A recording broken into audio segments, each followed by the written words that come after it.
Bon, pendant que la plupart de mes consoeurs et mes confrères du Booktube parlent de la rentrée littéraire ou du prix Goncourt, je dois vous faire une confession. J'ai jamais lu un bouquin du prix Goncourt jusqu'au bout, et je suis pas du tout au courant de ce qui sort en fait au niveau de l'actualité. Je suis nul à chier là-dedans. Par contre, on peut parler de comment je vois la critique littéraire sur YouTube, et puis je peux répondre à vos questions si ça vous va. Je prends ça pour un oui.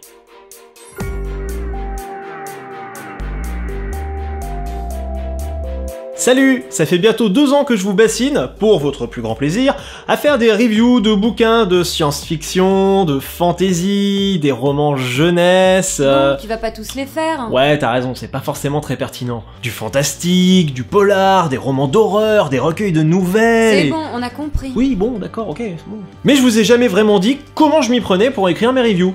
Eh bah, on va y remédier tout de suite. Bon, déjà, le choix des bouquins. Donc comme je l'ai dit, je suis pas vraiment un fouineur d'actu, je suis pas du tout à l'affût des sorties littéraires. Je suis plutôt...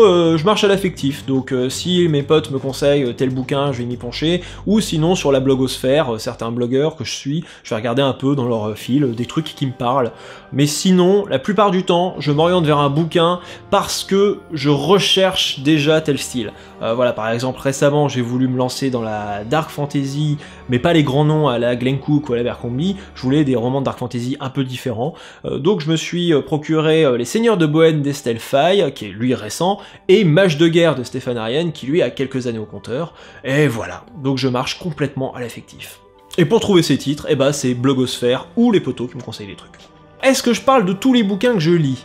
Eh ben non, non, parce que pour que je parle de certains bouquins, et surtout dans les lire ou ne pas lire, il faut que je puisse en tirer des thèmes généraux. C'est-à-dire que pendant ma lecture, je vois que je peux aborder certains thèmes qui puissent intéresser les gens qui n'ont pas lu le bouquin et qui ne veulent pas lire le bouquin. Par exemple, dans Gagner la guerre, on s'est posé un instant sur les points de vue de la narration. Voilà, donc ça c'est intéressant, ça nous a permis de mettre en lumière par exemple les points de vue de la narration du côté de George R.R. Martin et du côté de Jaworski, vu qu'ils sont très différents. Pareil pour Ewilan, on a pu parler de la responsabilité des auteurs jeunesse, enfin voilà, à chaque fois que je parle d'un bouquin, enfin pour que je parle d'un bouquin, il faut qu'il y ait des thèmes qui s'en dégagent. Là par exemple dans le cas de Mage de guerre de Stéphane Arienne, que je viens de terminer, qui est un excellent roman, qui est vraiment un super roman, bah le seul problème c'est que j'ai pas vraiment de grandes choses à sortir, je sais pas moi, de grands thèmes que je pourrais aborder par le biais de ce bouquin. Donc c'est pour ça que je n'en parlerai pas par exemple dans un livre ou ne pas lire. Par contre pour celui d'Estelle Faye, il y a des trucs assez intéressants, donc peut-être qu'on en parlera dans un livre ou ne pas lire. Ensuite, est-ce que je parlerai d'autres genres que la SFFF?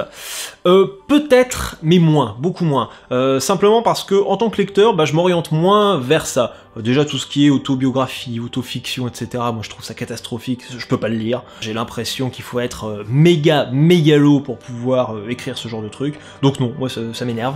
Ensuite, tout ce qui est littérature blanche, ça a tendance à m'ennuyer, à moins que ça soit réellement burné ou original, ça a souvent tendance à m'ennuyer, je n'irai pas tout seul vers ces genres. Ensuite, le polar, j'en parlerai, et j'en ai déjà parlé pour le coup, parce que j'en lis pas mal, donc ouais, pour le polar, carrément. Après, pour les autres styles, un peu plus compliqué. Pour la littérature young adult, ça dépend de ce que vous mettez dedans. Par exemple, si vous mettez La Passe Miroir de Christelle Labose dedans, ouais, dans ce cas-là, on a parlé de young adult, et puis on continuera à parler de young adult. Par contre, si c'est de la romance ou de la bitlit, je suis pas le client de ce genre de littérature, donc non, je n'en parlerai pas. Parce que je risque d'en parler mal. Et pour les mangas, je sais pas, parce que les mangas, déjà, c'est une grille de lecture très différente, enfin une grille d'analyse très différente. Il y a tout ce qui est dessin, tout ce qui est composition, découpage qui entre en jeu et sont des notions que je maîtrise beaucoup moins que la prose. Donc à partir de là, déjà, je serai moins bon.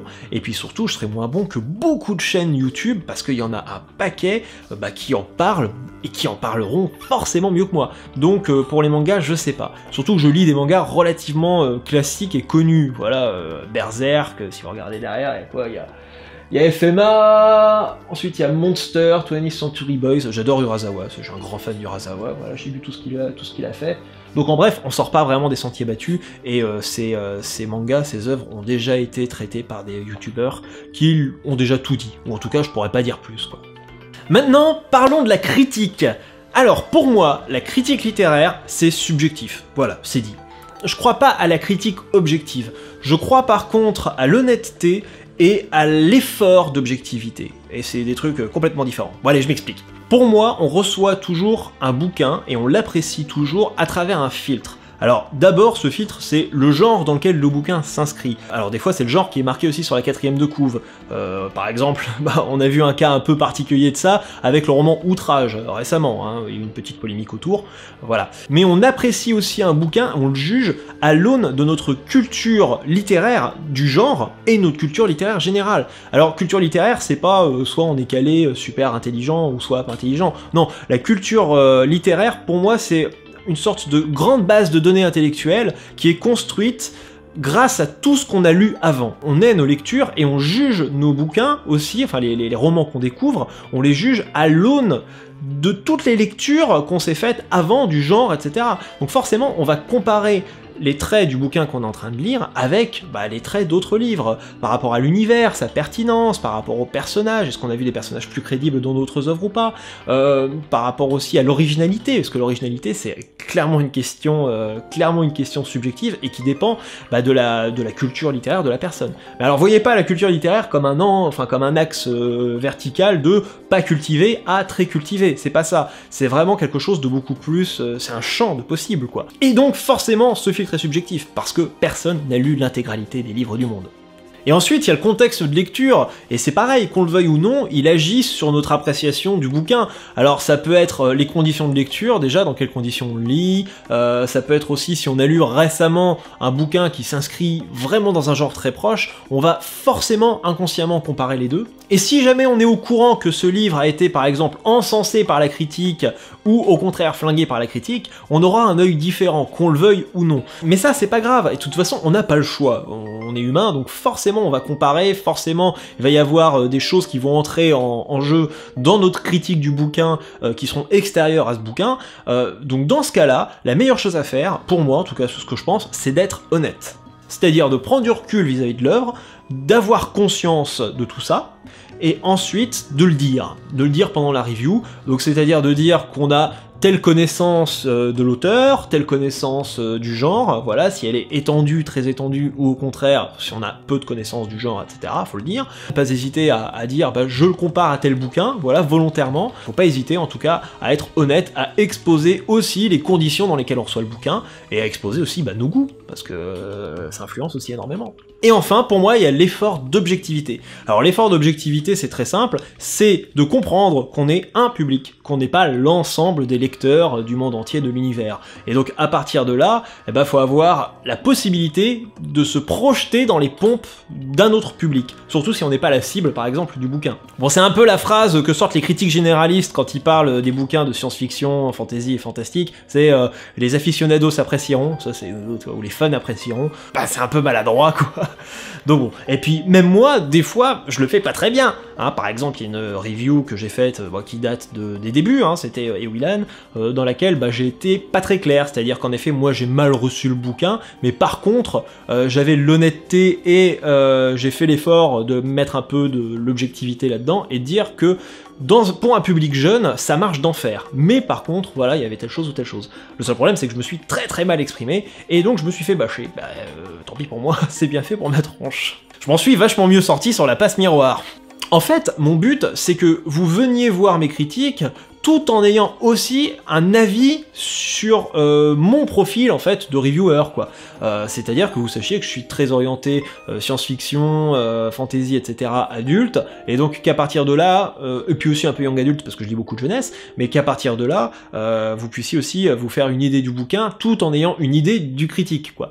Par exemple moi, sur certains blogs, notamment le blog d'Apophis, je sais que quand je lis une critique d'Apophis, je lis une critique d'un expert en dark fantasy et fantasy, parce que le type est super pointu, et surtout d'un amateur de ce genre-là. Donc à partir de là, je sais que j'ai affaire à tel type de lecteur qui apprécie tel type de littérature. Et c'est beaucoup plus simple. Bon, on attaque la FAQ. Quel est le premier livre qui t'a donné goût de la lecture? La ligne verte, voilà, je m'en rappelle encore très bien, je l'ai terminé un matin, j'étais dans les toilettes, et je ne pouvais plus sortir des toilettes parce que je pleurais comme une madeleine, voilà.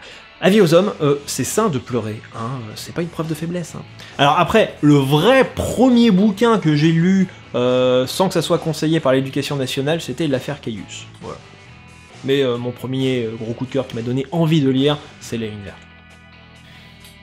Est-ce que tu as fait des études littéraires? Ouais, j'ai une licence de lettres modernes, voilà, que j'ai passé à moitié en cours, à moitié dans les bars et à moitié en mouvements sociaux. Par contre, t'as pas fait maths, hein.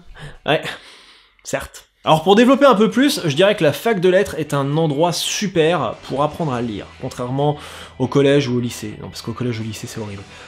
Ces fiches de lecture là qu'on nous refile pour savoir ce que l'auteur a voulu dire, etc. Ça transforme les bouquins en une putain d'énigme dans laquelle il n'y a plus aucune notion de plaisir, quoi. Moi j'ai passé de très mauvais moments en fait au collège ou au lycée, puis après ils te refilent des classiques aussi du 19e siècle. Faut arrêter ça. Les classiques du 19e siècle, tu t'y penches à partir du moment où t'as envie d'écrire presque, ou en tout cas que t'as envie de faire un effort dans la lecture, mais c'est pas par ça que tu dois commencer, c'est horrible. Et puis ce que l'auteur a voulu dire, Balzac, j'en sais rien ce qu'il a voulu dire, moi, tu me demandes si j'ai aimé ou pas le bouquin, je te dirais si j'ai aimé ou pas le bouquin, mais ce que Balzac a voulu dire, j'en sais rien. Enfin si, je sais, il a voulu boucler son roman pour toucher son acompte, comme beaucoup d'auteurs à l'époque, quoi. Et puis la littérature de l'imaginaire. J'avais une prof en 4ème, je lisais Christine, voilà, Christine de Stephen King, pendant l'interclasse, et là elle m'a balancé, feriez mieux de lire de la vraie littérature. Putain, connasse. Pardon. Mais merde, quoi. Alors par contre, il y a d'excellents profs, il y a des passionnés qui vous refileront le virus, quoi, vraiment la passion. Et ceux-là, chérissez-les, quoi. Envoyez-leur tous les ans des lettres de remerciement, quoi, parce qu'ils sont vraiment précieux. Que penses-tu des jeunes écrivains ? Que du bon, c'est une passion saine d'écrire, voilà, à la condition qu'ils continuent quand même de sortir et de voir des gens pour pouvoir se nourrir, mais sinon c'est génial. Si tu pouvais te trouver dans un univers de roman, lequel ? Alors, ça serait Hyperion, voilà, les Cantos d'Hyperion de Dan Simmons, parce qu'en fait il y a plein de planètes vachement différentes, je pense qu'il y en aurait une suffisamment sympa pour que j'y pose mes valoches. Et après, si on agrandit cette question aux univers de fiction, ça serait Firefly, ouais, à bord du Serenity, voilà. Quel genre de livre t'insupporte ? Ah merde, j'y ai répondu tout à l'heure. Donc, je le répète, les autofictions, les autobiographies, les biographies, ça je ne peux pas, vraiment pas. Je trouve ça chiant. Et après la poésie, voilà, j'ai pas l'âme d'un poète, je m'ennuie en lisant de la poésie. Désolé. C'est quoi ton tatouage ? Il y a une signification. Alors, c'est un hibou poulpe ou un hiboulpe. Le seul problème, c'est que je viens de faire des retouches il y a à peine 3 jours, donc c'est moche, en fait, ça commence à peler, c'est dégueulasse. Bon allez, je vous montre quand même. Ah bah ouais, mais faut faire le point. Attention, il va vous apparaître. Voilà. Ouais, donc il y a une signification. Cette signification, elle correspond plus en fait au fait de m'être fait tatouer qu'au motif. Mais oui, il y a une signification. C'est pas la réponse que t'attendais, hein. Accepterais-tu de lire des extraits de tes abonnés et donner ton avis là-dessus ? Pour l'instant, non, parce que j'ai un boulot à côté de la chaîne, et que si déjà je veux garder du temps pour mes projets, c'est compliqué, alors si en plus j'accorde du temps aux projets des autres, ça va être encore plus compliqué. Mais dans l'avenir, qui sait, si jamais un jour je peux vivre soit donc de mon écriture, ou soit de ma chaîne YouTube, auquel cas, je prendrai du temps, ouais, pour me pencher là-dessus. Après, si ce que tu veux, c'est surtout des retours de qualité, je t'encourage plutôt à aller vers des forums de bêta-lecteurs, de trouver des bêta-lecteurs et d'avoir une relation particulière avec eux, d'échanger, parce que déjà, ça se trouve, ce que tu fais n'est pas dans...